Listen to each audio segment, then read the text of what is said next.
question comes to us from Gregor Shanik, my doctor friend in Ireland.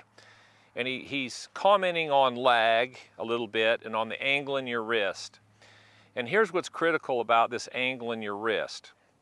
We all know that you want the wrist to do this. If you want to call that lag or whatever, you want this angle to do this, and you don't want this angle coming out early.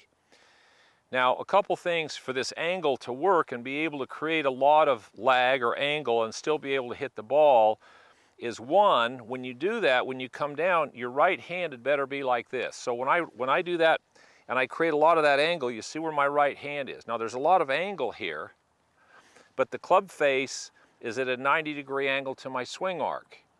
So then I can put as much angle, I could even get here and never let that angle out and hit the ball. And what that would do, if I put that angle in my wrist and my palm was facing down and I came in and hit the ball, what it would do is it would hit the ball really low. Because if I kept that angle at impact, my knuckles are way to the right of my wrist. Now, if I all of a sudden do the same thing,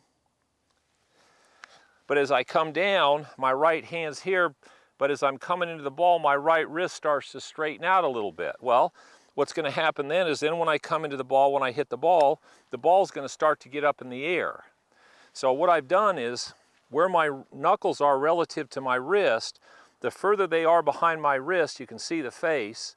If I bring my knuckles back, if I line my knuckles up with my wrist, it's adding loft or taking loft off in the face, but it's not twisting the face open and closed.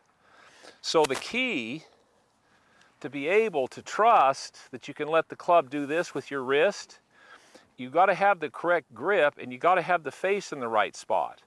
Because if the club face is way open like this, which has hurt me over my career, and then you try to hold this angle in your wrist with the face there, at some point in time you're going to have to catch it up. So what happens, most of you, you know you're going to slice it if you hold that angle.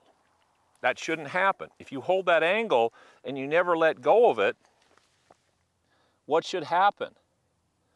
Well, if the face works correctly, even if I put that angle, if I never let that angle come out of my wrist, where'd the ball go? It went dead straight.